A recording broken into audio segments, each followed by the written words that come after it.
गुरु प्यारी साध संगत जी, शॉर्ट इंस्पायर्ड स्टोरीज चैनल पर आपका बहुत बहुत स्वागत है।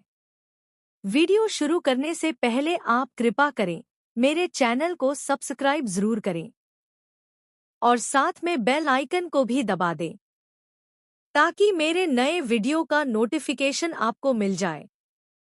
और अगर वीडियो अच्छा लगे तो लाइक, कमेंट और ज़्यादा से ज़्यादा शेयर करें।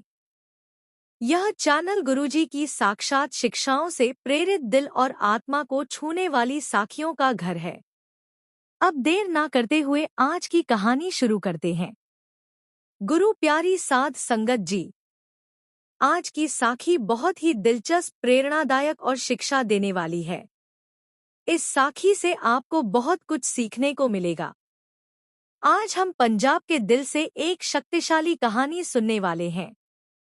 कर्म मोचन और उन कर्जों की कहानी है जो हम जीवन भर ढोते हैं। हमारी नवीनतम कहानी पिछले जन्म के कर्ज में हम चकवाल के एक किसान लखविंदर सिंह का अनुसरण करते हैं, जो एक रहस्यमयी महिला के सपनों और अपराध बोध से ग्रस्त है जिसे वह समझा नहीं सकता। एक बुद्धिमान साधु के मार्गदर्शन में वह सदियों पहले टूटे एक वादे को उजागर करता है। क्या लखविंदर उस आत्मा को पा सकेगा जिसके साथ उसने गलत किया था और इस जीवन में सुधार करेगा?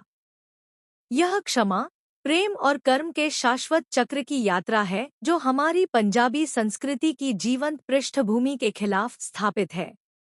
यदि आप यहाँ नए हैं तो शॉर्ट इंस्पायर्ड स्टोरीज चैनल को सब्सक्राइब करें और घंटी का बटन दबा दें ताकि आप हमारी किसी भी कहानी को ना चुकें।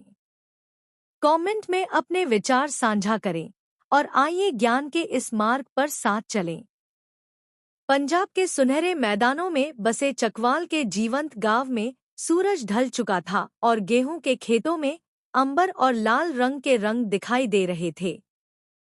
हवा में नम मिट्टी की खुशबू थी और जो बैलगाड़ियों की लयबद्ध आवाज और दूर से आती और लोकधुन के साथ मिल रही थी।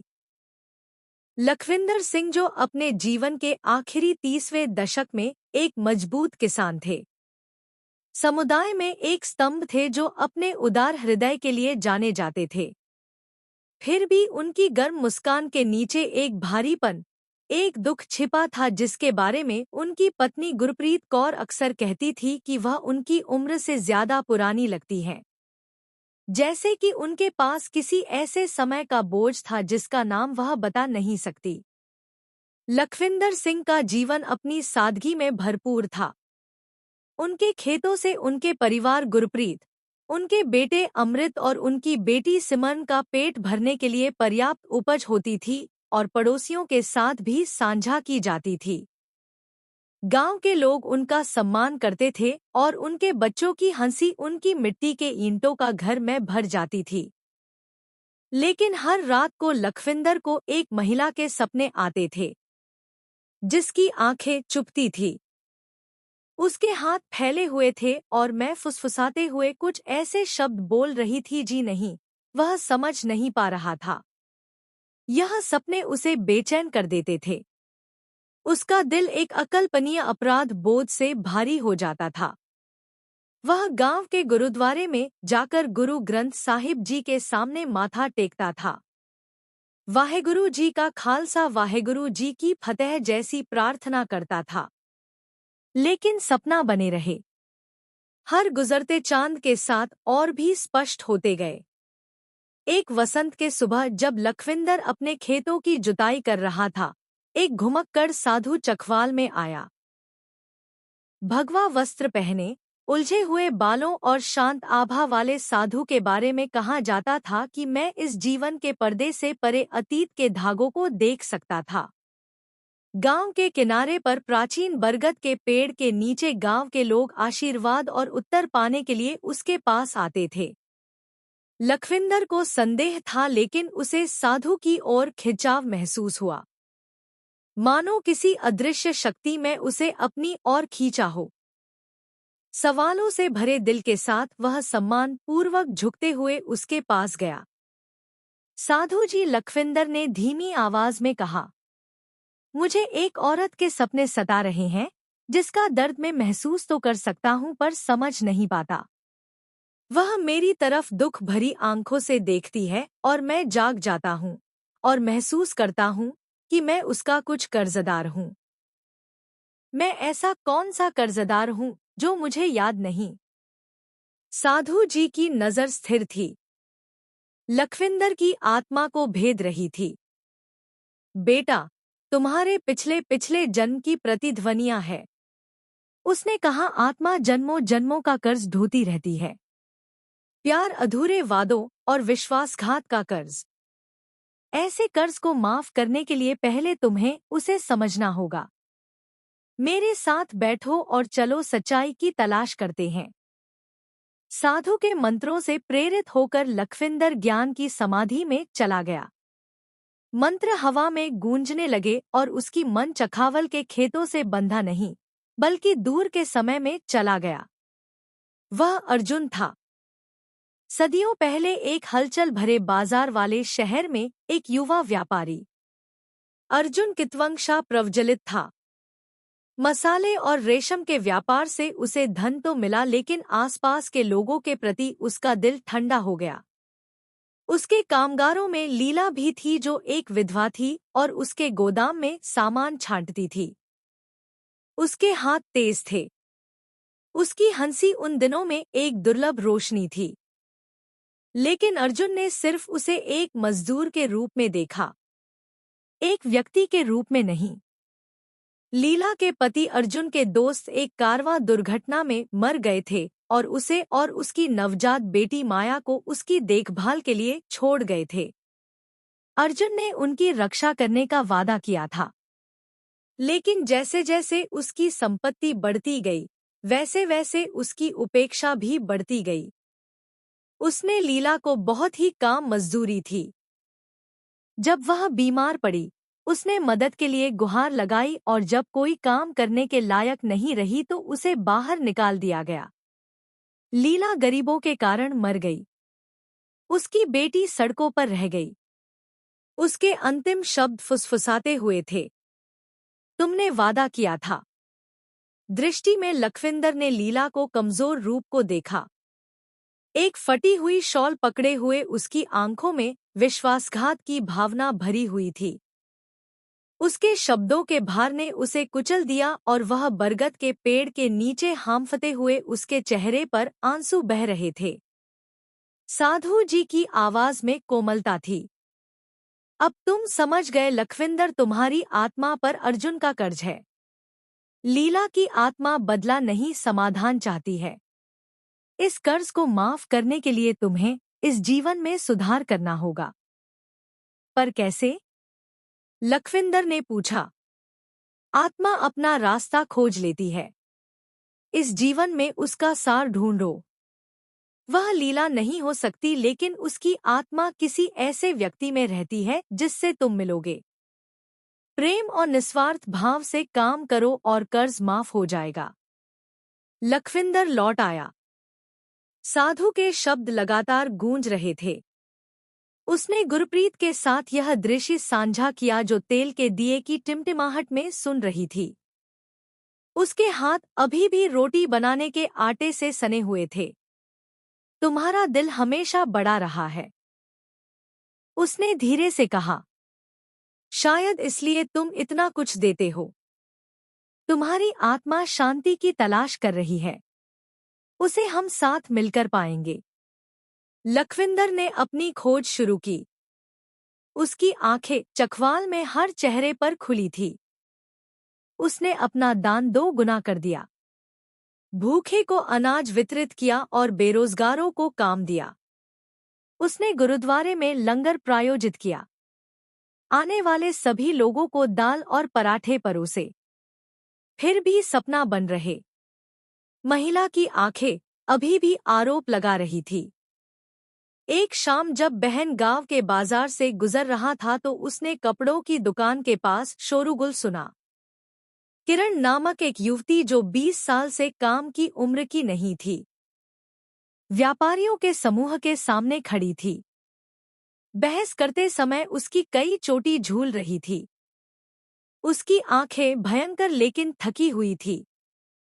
उसे पर कपड़े के टुकड़े चुराने का आरोप लगाया गया था। युवती ने जोर देकर कहा कि उसने अपनी अनाथ चचेरी बहन सिम्मी के लिए कपड़े सिलने के लिए उधार लिए थे, जो एक कमजोर लड़की थी और अपनी कमर को पकड़े हुए थी। व्यापारी उसके ऊपर मंडरा रहे थे।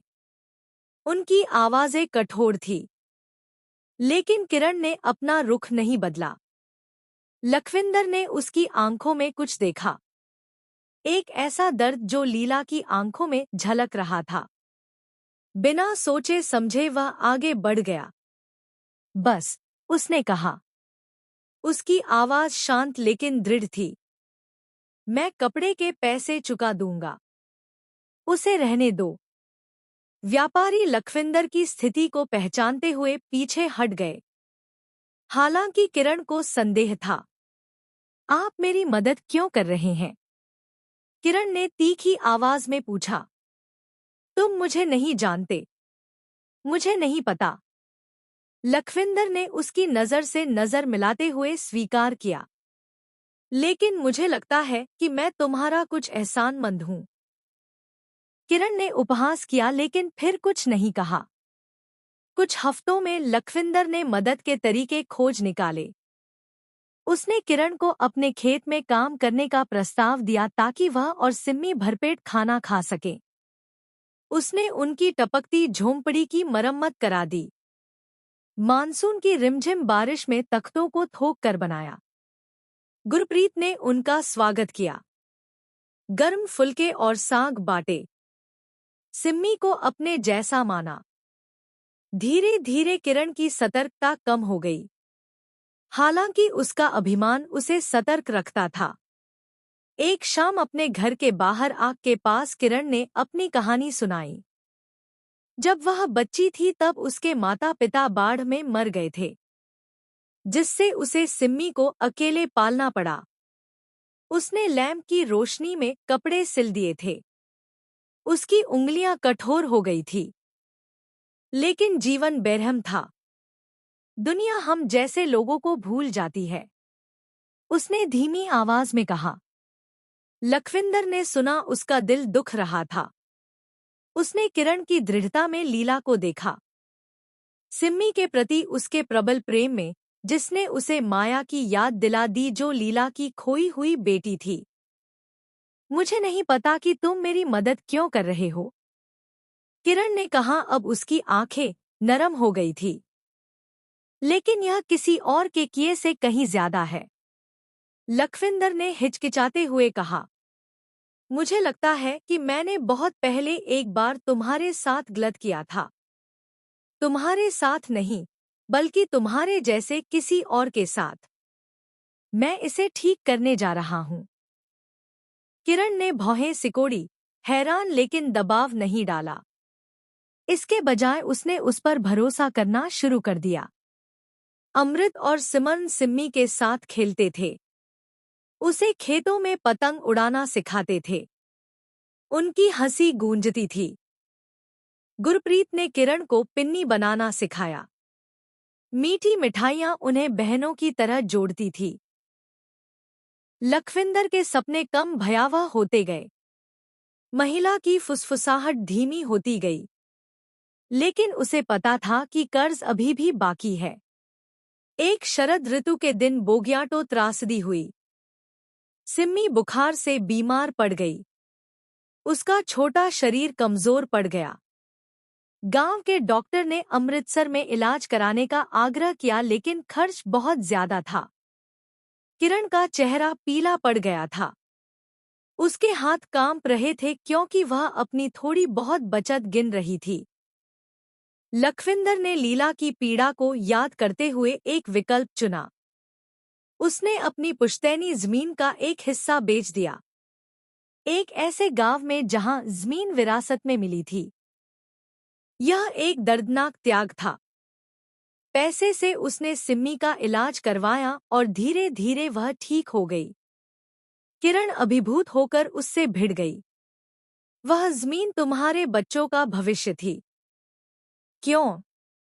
लखविंदर ने लीला की नजरों को देखते हुए उसकी आंखों में देखा। मैंने एक बार वादा किया था और उसे तोड़ दिया था। इस बार मैं नहीं तोड़ूंगा। उस रात लीला उसके सपने में दिखाई दी। उसके हाथ कृतज्ञता में जुड़े हुए थे। तुमने अपना वादा निभाया है, वह फुसफुसाते हुए बोली और धीरे धीरे रोशनी में खो गई। लखविंदर जाग गया। उसका दिल सालों में पहली बार रोशन हुआ। गांव ने लखविंदर में बदलाव देखा। उसकी हंसी और भी खुलकर गूंजने लगी। उसकी आंखें और भी चमक उठी। गुरुद्वारे में ग्रंथी ने जानबूझकर सिर हिलाया। कर्म का चक्र टूट गया है बेटा। तुमने अपनी आत्मा को मुक्त कर लिया है। किरण और सिम्मी एक परिवार बन गए। लखविंदर और समुदाय ने किरण के लिए सिलाई की दुकान खुलवाई। उसकी सुई उद्देश्य के साथ उड़ रही थी। बरगद के पेड़ के नीचे लखविंदर ने साधु के शब्दों पर विचार किया, यह महसूस करते हुए कि पिछले जन्म के कर्ज को माफ करने का मतलब है प्यार और मुक्ति का वर्तमान बनाना। चखवाल के सुनहरे खेतों में उनकी आत्मा को शांति मिली। एक वादा जो जन्मों तक सम्मानित रहा। पिछले जन्म के कर्ज में लखविंदर सिंह के साथ हमने क्या यात्रा साझी की है। उनकी कहानी हमें याद दिलाती है कि आत्मा के वादे जीवन भर गूंजते रहते हैं। प्रेम और निस्वार्थ के माध्यम से हम सभी मुक्ति पा सकते हैं। अपने चैनल पर हम मानते हैं कि हर कहानी गुरु नानक देव जी की शिक्षाओं से एक प्रेरणा और सबक देती है।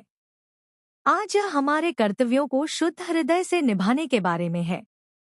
लखविंदर की कहानी से आपने क्या सीखा? नीचे टिप्पणियों में अपने विचार साझा जरूर करें। हमें यह सुनना अच्छा लगता है कि यह कहानियां आत्मा को कैसे छूती हैं। अगर यह कहानी आपको सार्थक लगी हो तो लाइक का बटन दबा दें। इसे अपने प्रियजनों के साथ साझा करें। प्रेरणा देने वाली और उत्थान करने वाली अन्य कहानियों के लिए शॉर्ट इंस्पायर्ड स्टोरीज चैनल को सब्सक्राइब जरूर करें। बेल आइकन को दबाएं ताकि आप चैनल पर आने वाली कोई भी नई साखी ना चुके। गुरु प्यारी साध संगत जी, सत श्री अकाल।